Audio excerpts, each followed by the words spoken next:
ನಿಮಗಿರೋ ಸಿರಿಮಾನಕ್ಕೆ ಐಶ್ವರ್ಯಕ್ಕೆ ನೀವು ಯಾರಿಗೂ ತಲೆ ಬಾಗೋಂಗಿಲ್ಲ, ಆದ್ರೂ ನಾವು ತಲೆ ಬಾಗ್ತೀವಿ ಇನ್ನೊಬ್ಬರಿಗೆ. ದೇವರು ಹಂಗೆ, ಅದು ದೊಡ್ಡ ಸ್ಥಿತಿ ಅಲ್ವಾ?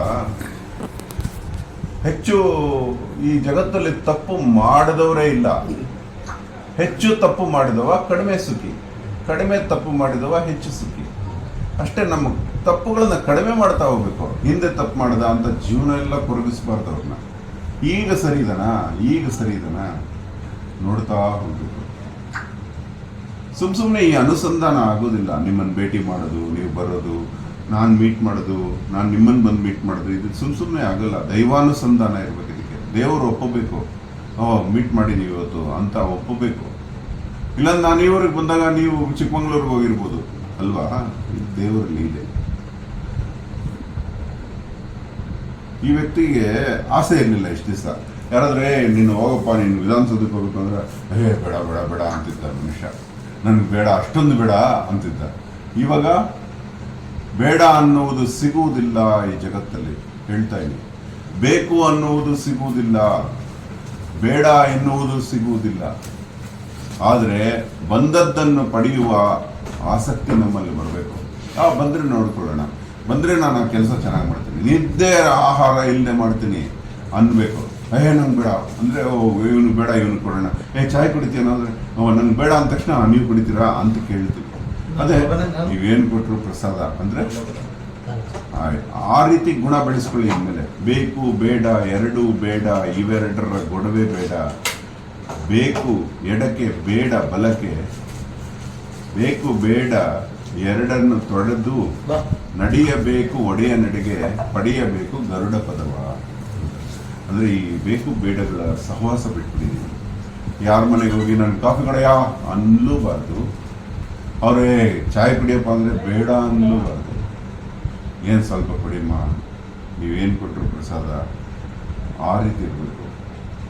ಮದುವೆ ನಡೀತಾ ಇದೆ, ನಾನು ಒಂದು ಲಕ್ಷ ಕೊಡ್ತೀನಿ ಖರ್ಚಿಗೆ ಬಳಸ್ಕೊಳ್ಳೋ ಅಂದರೆ ನಿಜವಾಗ್ಲೂ ನಿಮಗೆ ನೀಡಿದರೆ ಪರವಾಗಿಲ್ಲ ಕೊಡಿ, ನಾನು ತಂದು ಕೊಡ್ತೀನಿ. ದಾನ ತಗೊಳ್ಳೋದ್ರಲ್ಲಿ ತಪ್ಪಿಲ್ಲ, ದಾನ ಮಾಡೋದ್ರಲ್ಲಿ ತಪ್ಪಿಲ್ಲ. ಸಾಲ ನಮ್ಮ ಮನೇಲಿ ಮದುವೆ ಇದೆ, ಒಂದು 3 ಲಕ್ಷ ಕೊಡು ಅಂತ ಬೇಡಬಾರ್ದು. ಇರೋದ್ರಲ್ಲಿ ಅರಿಶಿನ ಕೊಂಬು ಕಟ್ಟಿದ್ರು ಮದುವೆ ಆಗುತ್ತೆ. ಅದಕ್ಕೇನು ದುಡ್ಡು ಖರ್ಚು ಮಾಡಬೇಕಾಗಿಲ್ಲ. ಇದ್ರೆ ಮಾಡಿ ಅನ್ನದಾನ, ಇಲ್ಲದೆ ಇದ್ರೆ ದೇವಸ್ಥಾನಕ್ಕೆ ಕರ್ಕೊಂಡು ಹೋಗ್ಬಿಟ್ಟು ಅರಿಶಿನದ ಕೊಂಬು ಕಟ್ಬಿಟ್ರೆ ಮದುವೆ ಅಷ್ಟೇ. ಅದಕ್ಕೇನು ದುಡ್ಡು ಬೇಕಾಗಿಲ್ಲ. ಮಾನ ಹರಾಜಾಯ್ತು, ಇವನಿಗೆ ಮಾನ ಇಲ್ಲ ಅಂದ್ಕೊಂಡ್ರೆ ಅಂಥ ಹೆಣ್ಣು ಬೇಡ, ಅಂಥ ಮನೆತನೂ ಬೇಡ. ನಿನ್ನ ನಂಬಿ ಬರುವವರನ್ನ ಮದುವೆ ಆಗಿ, ನಿನ್ನ ಅಸ್ತಿತ್ವದ ಮೇಲೆ ನಂಬಿಕೆ ಇರಬೇಕು ಆ ಹೆಣ್ಣಿಗೆ. ಆಕೆ ಸಿರಿವಂತನನ್ನ ಪಡೆದ್ರು, ಆತ ಸಿರಿವಂತ ಮನೆಯ ಹೆಣ್ಣನ್ನು ಪಡೆದ್ರು, ಹೊಂದಾಣಿಕೆ ಇಲ್ಲದೆ ಮರಣಿಸಬೇಕಾಗುತ್ತೆ. ಸಿರಿತನ, ಹಿರಿತನ, ಬಡತನ ನೋಡಬೇಡಿ. ಹೆಣ್ಣನ್ನು ತರುವಾಗ, ಗಂಡನ ತರುವಾಗ ಅವನಲ್ಲಿರೋ ತಾಕತ್ತು ನೋಡಿ, ಆಕೆಯಲ್ಲಿರೋ ಒಳ್ಳೆತನ ನೋಡಿ. ಇಷ್ಟು ಮಾಡಿದ್ರೆ ಸಾಕು. ಜ್ಯೋತಿಷ್ಯ ಅನ್ನೋದು ಪರ್ಸ್ನಲ್ ಹೊರಟೋಗುತ್ತೆ. ನನಗೆ ನಮ್ಮ ಮನೇಲಿ ಇಂಥ ಕಷ್ಟ ಇದೆ, ಯಾವಾಗ ನೆರವೇರುತ್ತೆ, ನನಗೆ ಕಷ್ಟಗಳು ಹೋಗ್ತಾನೆ ಇಲ್ಲ, 7 ವರ್ಷ ಆಯಿತು, ಯಾವಾಗ ಬಿಡುಗಡೆ, ನಾನು ಏನು ತಪ್ಪು ಮಾಡಿದ್ದೀನಿ ಅನ್ನೋದು ಪರ್ಸನಲ್ ಜ್ಯೋತಿಷ್ಯ. ಇದು ಮಾಸ್ ಪಬ್ಲಿಕ್ ಜ್ಯೋತಿಷ್ಯ. ಹಿಂಗೆ 10 ಜನಕ್ಕೆ ಕೂಡಿ ಒಂದೇ ಜ್ಯೋತಿಷ್ಯ. ಏನದು? ಅನ್ನೆಸರಿ ಯಾವ ಪ್ರಾಣಿ ಪಕ್ಷಿಗಳಿಗೆ ಹಿಂಸೆ ಮಾಡಬೇಡಿ. ಗಂಡು ಕರ ಹಾಕಿದ್ರೆ ಅದನ್ನು ಹೋಗಿ ಕಸಾಯಿಗೆ ಮಾರಬೇಡಿ. ಹೆಣ್ಣು ಕರ ಬಳಸ್ಕೊಳ್ಳೋ ನೀವು ಗಂಡು ಕರನ ಕಸಾಯಿಗೆ ಮಾಡಿದ್ರೆ ನಮ್ಮನೇಲೂ ಗಂಡು ಕರ ಹೋಗ್ಬಿಡುತ್ತೆ, ನಮ್ಮನೇಲಿ ಹುಟ್ಟಿರೋ ಗಂಡು ಕರ ಹೋಗ್ಬಿಡುತ್ತೆ, ನಮಗುಟ್ಟಿರೋ ಗಂಡು ಮಗು ಹೋಗ್ಬಿಡ್ತಾನೆ. ದೇವ್ರ ಹತ್ರ ಹೋಗಿ ನನಗೆ ಯಾಕೆ ಗಂಡು ಮಗನ ಕೊಂದೆ ಅಂದರೆ ದೇವ್ರು ಹೇಳ್ತಾನೆ, ಅದ್ರ ಬಗ್ಗೆ ನಿನಗಿತ್ತೇನೋ ಗಮನ, ಆ ತಾಯಿ ಮಮತೆ ಗೊತ್ತಾಯ್ತೇನೋ. ಇನ್ನೊಬ್ಬನ ಏನೋ ಗಂಡುಕರನ ಮಾರ್ಬಿಟ್ಟಿರ್ತಾನೆ ಪಕ್ಕದ ಮನೆಯವ್ರನ್ನ. ಅವ್ರಿಗೆ ಬುದ್ಧಿ ಹೇಳಬೇಕು, ವಾಪಸ್ ತಂದು, ನಿಮ್ಗೆ ಇಷ್ಟ ಇದ್ದರೆ ಹಸನ್ನು ಇಟ್ಕೊ, ಇಲ್ಲಾಂದರೆ ಹಸು ಎಷ್ಟು ಹೇಳೋ ನಾನು ಇಟ್ಕೋತೀನಿ, ಹಸನ್ನು ಕರ್ಕೊಂಡು ಹೋಗ್ತೀನಿ, ಅದನ್ನು ಸ್ವಲ್ಪ 3 ತಿಂಗಳು ನೀನು ಸಾಕೋಕ್ಕಾಗಿದ್ರೆ ಕಾಡಿಗೆ ಬಿಟ್ಬಿಡ, ಬದುಕೊಳ್ಳುತ್ತದು. 3 ತಿಂಗಳು ಹಾಲು ಕುಡಿಯೋವ್ರಿಗೆ ಇಟ್ಕೊಪ್ಪ. ಹಿಂಗೆ ಯಾರಾದರೂ ಅವ್ರ ತೋಟದಲ್ಲಿ ಮರ ಕಡಿದೆ, ನನ್ನ ಇಷ್ಟ, ನಾನು ಮರ ಕಡಿತೀನಿ, ನನ್ನ ಮರ, ನೀನು ಯಾರು ಕೇಳೋಕ್ಕೆ ಅಂದರೆ, ಜಮೀನು ನಿಂದು, ಮರ ನಂದು. ಅದೇನು ಆಕ್ಸಿಜನ್ ಕೊಡುವಾಗ ನಿನ್ನ ಪರ್ಮಿಷನ್ ಕೇಳಿದ್ದು ನಿನಗೆ ಮಾತ್ರ ಕೊಡುತ್ತಾ, ಇಲ್ಲಿ ರೋಡಲ್ಲಿ ಹೋಗೋರಿಗೆಲ್ಲ ಕೊಡುತ್ತಾ? ಮರನ ಅರಣ್ಯಾಧಿಕಾರಿಗಳ ನಿಯಮಗಳಿಂದ ಯಾರ ತೋಟದಲ್ಲಾದ್ರೂ ಇರಲಿ, ಯಾರ ಬೈಲಲ್ಲಾದ್ರೂ ಇರಲಿ, ಯಾರ ಮನೇಲಾದ್ರೂ ಇರಲಿ, ಅದು ಸರ್ಕಾರದ ಸುತ್ತದು. ಮರಕ್ಕೂ ಜೀವ ಇರ್ತದೆ. ಮರ ಕೊಂದ್ರೆ ಮನುಷ್ಯನ ಕೊಂದಷ್ಟೇ ಪಾಪ. ದಿನಕ್ಕೆ 4 ಲಕ್ಷ ರೂಪಾಯಿ ಆಕ್ಸಿಜನ್ ಬರುತ್ತೆ. ಆದ್ದರಿಂದ ಏನಕ್ಕೆ ನಮಗೆ ಜ್ಯೋತಿಷಿ ಕೇಳುವಂಥ ಪರಿಸ್ಥಿತಿ ಬರುತ್ತೆ ಮನುಷ್ಯನಿಗೆ ಅಂದರೆ ಇಂಥ ತಪ್ಪುಗಳು. ಯಾರದೋ ಸಂವೇದನೆಗೆ ಅಡ್ಡ ಬಂದಿರ್ತೀವಿ. ಯಾರೋ ಪ್ರಾಣಿಗಳೆರಡು ಸೇರುವಾಗ ಅವ್ರನ್ನ ಬೇರೆ ಮಾಡಿರ್ತೀವಿ. ಎರಡು ನಾಯಿಗಳು ಸೇರಿದ್ರೆ ಸಹಿಸೋದಿಲ್ಲ, ಹುಡುಗರು ಹೊಡಿತಾರೆ. ಇನ್ನು ಇವನ್ ಸೇರುವಾಗ ಹೊಡಿದೇ ಇರ್ತಾರ. ಅದು ಪ್ರಾಣಿ ಪಕ್ಷಿಗಳು ಎಲ್ಲ, ಗಿಡ ಮರಗಳು, ಸಸ್ಯ ಕೋಟಿ, ಕ್ರಿಮಿ ಕೀಟಗಳು ಎಷ್ಟು ರಜೆ ಇಲ್ಲದೆ ಹೋಗಿ ಭಾನುವಾರ ಬನ್ನಿ ರಾತ್ರಿ ಹೊತ್ತು ಜಮೀನಲ್ಲಿ ಚೂ ಚೂ ಚೂ ಚೂ ಚೂ ಚೂ ಚೂ ಅಂತಾರ ಕ್ರಿಮಿಗಳು ನಿಲ್ಲಿಸಿರುತ್ತಾವತ್ತ. ಸಂಡೇ ರಜೆ ಅಂತ ಇಲ್ಲ, ರಾತ್ರಿ ಎಲ್ಲ ಕೆಲಸ ಮಾಡುತ್ತೆ. ಬೆಳಗ್ಗೆ ನೋಡಿ ಸೌಂಡ್ ಇಲ್ಲ. ಅದಕ್ಕೆ ಸಂಡೇ ಮಂಡೇ ಇಲ್ಲ. ಬಾಡಿ ಅದು ಇವತ್ತು ರಜೆ, ಇವತ್ತು ಹಬ್ಬ ಹರಿದಿನ ನೋಡೋದಿಲ್ಲ. ಪ್ರತಿ ದಿವಸ ಕೆಲಸ ಮಾಡುತ್ತೆ. ಅಂಥವುಗಳಿಗೆ ನಾವು ಹಾನಿ ಮಾಡಬಾರ್ದು. ಆ್ಯಕ್ಚುಲಿ ಕಳೆನೇ ಬೆಳೆಗೆ ಗೊಬ್ಬರ ಆಗುತ್ತೆ. ನಿಮ್ಗೆ ಗೊತ್ತಾದ್ರು ಕಳೆಯಿಂದ ಬೆಳೆ ಬರಲ್ಲ ಅಂತೀವಿ ನಾವು. ನಮ್ಮ ಹಿರಿಯರು ಮಾಡಿದ ಸ್ವದೇಶಿ ವ್ಯವಸಾಯ ಮರ್ತೋಗ್ಬಿಟ್ಟಿದ್ದೀವಿ. ಅವರಿದ್ದಾಗ ಏನು ಕ್ರಿಮಿನಾಶಕಗಳಿತ್ತ, ಯೂರಿಯಾ ಇತ್ತ, ಬೆಳೀತಿರ್ಲಿಲ್ಲ. ಗೋಣಿಗಟ್ಲೆ, ಕಣಜಗಟ್ಲೆ ಬೆಳೀತಾ ಇದ್ರಲ್ಲ. ನಾವು ಬಲಿಯಾಗಿದ್ದೀವಿ. ಯೂರಿಯಾಗೆ ಅರ್ಧ ಬೆಲೆ. ನಮ್ಮ ಬೆಳೆಗಳ ಅರ್ಧ ಪಾಲು ವಿದೇಶಿಯರಿಗೆ ಕೊಡ್ತಾ ಇದೀವಿ. ಯೂರಿಯಾದಲ್ಲೂ ಅಂದರೆ ನಮ್ಮ ಕ್ರಿಮಿನಾಶಕದಲ್ಲೂ. ಕ್ರಿಮಿ ನಾಶ ಮಾಡಿದ್ರೆ ನಾವು ನಾಶ ಆಗ್ತೀವಿ. ಕ್ರಿಮಿ ಜೀವಿಗಳು, ಕ್ರಿಮಿಗಳೊಡನೆ ಬದುಕುವುದು ಕಲಿಬೇಕು. ಗೋ ಮೂತ್ರದೊಡನೆ ಗೋಮಯವನ್ನು ಬೆರೆಸಿ ಗೋಕೃಪಾಮೃತ ಅಂತ ಮಾಡ್ತಾರೆ. ಅದು ಹಾಕೋದ್ರಿಂದ ಯಾವ ಕ್ರಿಮಿಗಳು ಗಿಡಗಳ ತಂಟೆಗೆ ಬರೋದಿಲ್ಲ. ನಿಮ್ಮ ಮನೇಲಿ ಗೋವಿದ್ರೆ ಸಾಕು, ಸಕಲ ಪ್ರಾಬ್ಲಮ್ಸ್ಗೂ ಅದೇ ಸಾಲ್ವೇಷನ್. ಇಷ್ಟು ತಿಳ್ಕೊಂಡ್ಬಿಟ್ರೆ ಜ್ಯೋತಿಷ್ಯ ಹಾಕ್ಬೇಕು.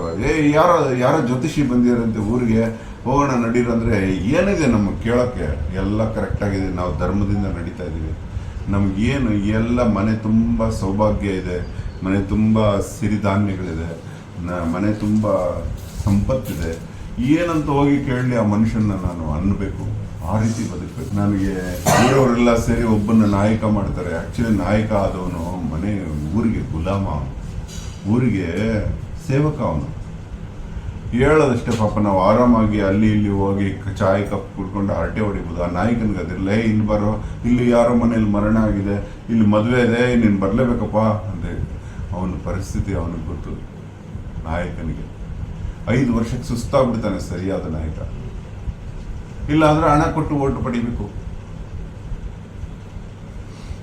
ಇಷ್ಟು ತಿಳ್ಕೊಬೇಕಷ್ಟೇ ನಾವು. ಈ ಸೀಕ್ರೆಟ್ಸ್ ತಿಳ್ಕೊಂಡ್ಬಿಟ್ರೆ ನಿಮಗೆ ಡಾಕ್ಟರ್ ಬೇಕಾಗಿಲ್ಲ, ಜ್ಯೋತಿಷ್ಯನು ಬೇಕಾಗಿಲ್ಲ, ಯಾವ ಕನ್ಸಲ್ಟೆಂಟ್ ಬೇಕಾಗಿಲ್ಲ. ಮನೆಗೆ ಸೊಸೆ ಬಂದರೆ ನೀನು ನನ್ನ ಮಗು ಥರ, ನೀನು ನನಗೆ ಮಗಳು.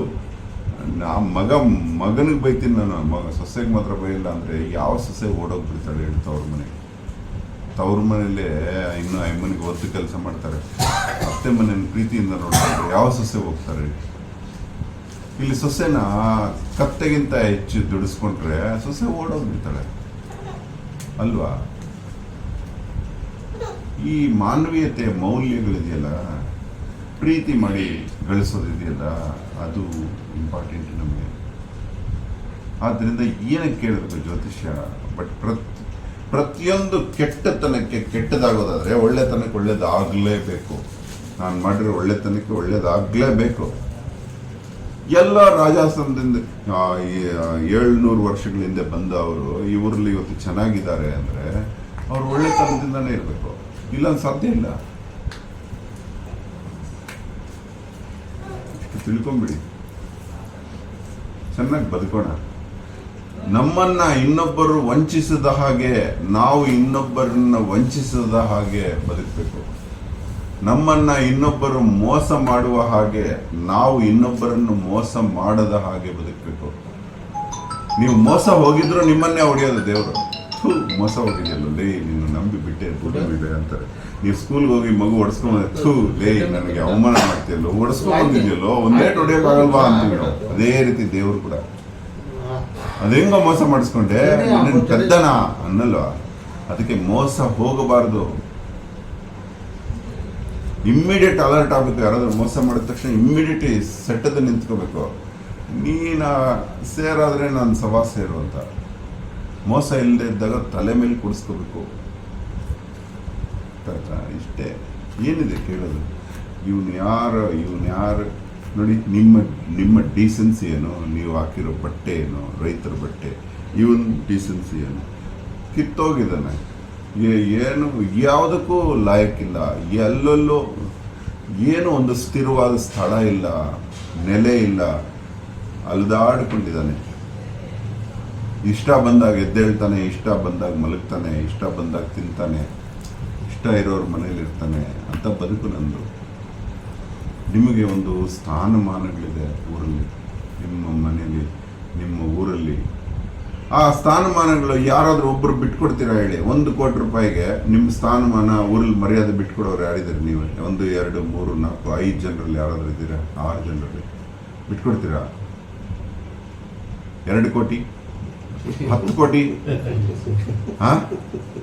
ಕತ್ತೆ ಮೇಲೆ ಕೂಡಿಸಿ ಚಪ್ಪಲಿ ಹಾರ ಹಾಕಿ ಉಲ್ಟಾ ಕೂಡಿಸಿ ಊರಲ್ಲಿ ಮೆರವಣಿಗೆ ಮಾಡ್ತೀವಿ. 10 ಕೋಟಿ ರೆಡಿ ಇದ್ದೀರಾ? ಅಂದ್ರೆ ಹಣಕ್ಕಿಂತ ಮಾನ ಜಾಸ್ತಿ ಅಲ್ವಾ?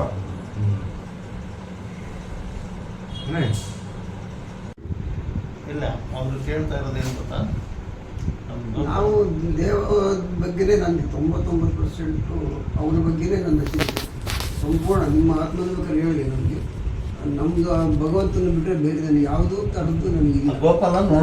ನಂದು ಅನ್ನೋದು ನನಗಿಲ್ಲ. ನಾನು ಬರೀ ಅಂಗೈಯಲ್ಲಿ ಬಂದವನು. ಇದು ಊರಿನ ಮಣ್ಣಿನ ಗುಣ. ಈ ರೀತಿ ನಾನು ಅಂಗೈಯಲ್ಲಿ ಬಂದಿರೋ. ಏನ್ ನಿಮ್ ಚಿಂತೆ? ನಾನು ಯಾವ್ದಾರ ಒಂದು ಒಳ್ಳೆ ಕೆಲಸ ಕಾರ್ಯಗಳನ್ನ ಮಾಡಬೇಕು, ದೇವತಾ ಕೆಲಸಗಳನ್ನ ಮಾಡಬೇಕು. ಯಾಕೆ ಹೇಳಿ ನಮ್ಮನ್ನ ರೇಗಿಸ್ಬಿಟ್ಟು ಹೋಗಿದ್ದಾರೆ ಕೃಷ್ಣ. ಊರಿಗೆಲ್ಲ ಮಳೆ ಬಂದಾಗ, ರಭಸವಾದ ಮಳೆ, ಇಂದ್ರ ಸುರಿಸಿದಾಗ ಊರವರೆಲ್ಲ ಇನ್ನು ಬದುಕೋದೇ ಸಾಧ್ಯ ಇಲ್ಲ ಅಂದಾಗ ಎಡಗೈ ಕಿರುಬೆರಳಲ್ಲಿ ಗೋವರ್ಧನ ಗಿರಿ ಎತ್ತಿ ಎಲ್ಲರೂ ಬಂದ್ರು ಅಂತ ಹೇಳಿ ಇಂದ್ರನೇ ತಿಪ್ಪರ್ಲಾಗ ಹಾಕೊಂಡು ಮಾಡಿದ. ಅವನು ನೋಡಿದ್ಮೇಲೆ ನಾವು ಇವನಿಗಿಂತ ಏನಾದ್ರು ಮೀರಿರೋ ಕೆಲಸ ಮಾಡಬೇಕು ಅನ್ನೋ ಹುಚ್ಚಿಡಿಯುತ್ತೇವೆ ಗೋಪಾಲ ಅಲ್ವಾ? ನಮಗೆ ಇನ್ನೇನು ಯಾವ ಅವನ ಮುಂದೆ ಮಹಲ್ ಕಟ್ಟಿದ್ರೆ ಇದೆಯಾ ಅಷ್ಟ. ಅದರಿಂದ ಅರ್ಥ ಮಾಡ್ತೀವಿ, ನೀವು ನಿಮ್ಮ ಮನಸ್ಸಲ್ಲಿ ಇಂಥ ಆಸೆ ಬಂದಿರೋದ್ರಲ್ಲಿ ಯಾವ ಆಶ್ಚರ್ಯವೂ ಇಲ್ಲ. ಯಾಕಂದ್ರೆ ನೀವು ಪೂಜಿಸ್ತಾ ಇರೋ ಗೋಪಾಲ ಇದ್ದಾನಲ್ಲ, ಅವನ ಜೀವನ ಎಲ್ಲ ನರಕ ಅನುಭವಿಸ್ಬಿಟ್ಟ. ಜೀವನ ಇಲ್ಲ ಹೋಗ್ಲಿ, ಅವನ ಜೀವನದಲ್ಲಿ ಇಂಥ ಸಂತೋಷದ ಸುದ್ದಿ ಹೇಳಿ. ಹುಟ್ಟಿದ ತಕ್ಷಣ ಕದ್ದು ಹುಟ್ಟಿದ, ಪಾಪ ಜೈಲಲ್ಲಿ ಹುಟ್ಟಿದ, ಮಗು ನಗ್ತಾ ಇತ್ತು. ಮತ್ತೆ ತಾಯಿ ಎದೆ ಹಾಲು ಕುಡಿಲಿಲ್ಲ ಅದು ಮಗು. ಎಂತ ಯಾರಿಗಾದ್ರೂ ಆ ದುಃಖ ಕರುಣೆ ಸಹಿಸ್ಕೊಳಕ್ಕಾಗಲ್ಲ ತಾಯಿ ಎದೆ ಹಾಲು. ಅಂತ ಟೈಮಲ್ಲಿ ಎತ್ಕೊಂಡು ಹೋಗ್ಬಿಟ್ಟು ಇನ್ನೊಂದು ತಾಯಿ ಹತ್ರ ಬಿಟ್ರು ನಿಮ್ಮ ಗೋಪಾಲನ್ನ. ಹೋಗ್ಲಿ, ಅಲ್ಲಿ ಬೆಳೆದಾದ್ರೆ ಹುಟ್ಟದಾಗ್ಲಿಂದ ರಾಕ್ಷಸರೇ, ಪೂತನಿ ಅಂತೆ, ಆ ಅಸುರ, ಈ ಅಸುರ, ಗಾರ್ಧಬಾಸುರ, ಓ ಅಸುರ, ಚಿತ್ರಹಿಂಸೆ. 9 ವರ್ಷದವನಿಗೆ ಸ್ವಂತ ಮಾವ. ನಾವು ರಜೆ ಬಂದ್ರೆ ಮಾವನ ಮನೆಗೆ ಹೋಗ್ತೀವಿ, ಎಂಜಾಯ್ ಮಾಡ್ತೀವಿ. ಸ್ವಂತ ತಾಯಿ ತಮ್ಮ ಕೊಲ್ಲೋದಕ್ಕೆ ಪ್ರಯತ್ನ ಪಡ್ತಾನೆ 9 ವರ್ಷದ ಮಗುನ. ಎಷ್ಟು ಇಂಥ ನರಕ. ತುಂಬಾ ಪ್ರೀತಿ ಮಾಡಿರೋ ರಾಧೆ ಮದುವೆ ಆಗ್ಬೇಕು ಅಂತ ಟೈಮಲ್ಲಿ ಹೋಗ್ಲಿ, ಅವನ ಜಾಗದಲ್ಲಿ ಒಂದು ಇಮ್ಯಾಜಿನ್ ಮಾಡ್ಕೊಂಡು ಒಂದು ಕಡೆ ಅಳದೆ ಇರೋಕ್ಕಾಗುತ್ತಾ ನಿಮ್ಗೆ? ನೋಡಿ, ಅದಾದ್ಮೇಲೆ ಅವನು ಊರು ಬಿಟ್ಟೋದ, ಓಡೋಗ್ಬಿಟ್ಟ, ದ್ವಾರಕೆಗೆ ಹೋದ. ಜೀವನ ಪರ್ಯಂತ ತನ್ನ 72 ಜನ ಮಕ್ಕಳು ತನ್ನ ಕಣ್ಣು ಮುಂದೆ ಸತ್ರು. 81 ಜನ ಮಕ್ಕಳು, ಒಂದೇ ಒಂದು ಹೆಣ್ಮಗು ಕೃಷ್ಣನಿಗೆ. 72 ಜನ ಮಕ್ಕಳು ತನ್ನ ಕಣ್ಣು ಮುಂದೆ ಸತ್ರು. ಒಂದು ಕ್ಷಣ, ಯಾವ ಕ್ಷಣ ಇಷ್ಟೊಂದು ಘೋರ ನರಕದಲ್ಲಿ ಅಳಲಿಲ್ಲ ಅವನು, ನಗ್ತಾನೆ ಇದ್ದ. ಕೇಳ್ತಾರೆ ಯಾರಲ್ಲ, 72 ಜನ ಸತ್ಯಕ್ಕೆ ಕೇಳ್ತಾನೆ, 72 ಜನ ನಿನ್ನ ಕಣ್ಣು ಮುಂದೆ ಸತ್ತೋಗ್ತಾ ಇದ್ರೆ ನಗ್ತಾ ಇದೆಯಾ ನೀನು ಕೃಷ್ಣ? ನೀನು ಮನುಷ್ಯನ ಏನು ಅಂತ. ಅವ್ರು ಮಾಡಿದ್ದು ಅವ್ರು ಅನುಭವಿಸ್ತಾ ಇದ್ದಾರೆ. ಅವ್ರಿಗೆ ನಾನು ಹೇಳಿದ್ನ ಇಂಥ ಕೆಟ್ಟ ಕೆಲಸ ಮಾಡು, ಋಷಿಗಳಿಗೆ ಅವಮಾನ ಮಾಡು ಅಂತ ಹೇಳಿದ್ನ ಅಂತ ಹೇಳ್ತಾನೆ ವಿನಃ ಅವನು ಅಳೋದಿಲ್ಲ. ಅಂತ ವಿಸ್ಮಯಕಾರಿ ದೇವರಿಗೆ ಪೂಜೆ ಮಾಡೋ ನಿಮಗೆ ಇನ್ನು ದೇವರ ಬಗ್ಗೆ ಇಲ್ಲದೆ ಇನ್ನು ಬೇರೆ ಯಾವ ಚಿಂತೆ ಇರುತ್ತೆ? ಅದನ್ನು ನನ್ನ ಹತ್ರ ಕೇಳ್ತಾ ಹೆಂಗಿದೆ ಅಂದರೆ, ನೀವು ಹೆಂಗಿದೆ ಅಂದರೆ ಡಾಕ್ಟ್ರಿಗೆ ಅನಾರೋಗ್ಯ ಆಗಿದೆ ಅಂತ ಯಾರೋ ಓದದೇ ಇರೋಂಥ ಮನುಷ್ಯನ ಹತ್ರ ಹೋಗಿ ಕೇಳ್ತಾ ಇದ್ದೀವಿ. ಕೃಷ್ಣನ ಬಗ್ಗೆ ನನ್ನ ಹತ್ರ ಬಂದು ಕೇಳ್ತೀರಾ ನೀವು? ಕೃಷ್ಣ ಅವನು ಸರ್ವಾಂತರ್ಯಾಮಿ. ಅವನು ಬಂದ ತಕ್ಷಣ ಕರೆಸ್ಕೊಂಡ. ಎಷ್ಟು ಚೆನ್ನಾಗಿದೆ ದೇವಸ್ಥಾನ. ಆ ಸ್ಪಾಟ್ ನೋಡ್ಲಿ ಅಂತ ಒರಿಸ್ಸಿಗೆ ಹೋಗಿದ್ದೆ ಸರ್ ಸ್ವಾಮಿ.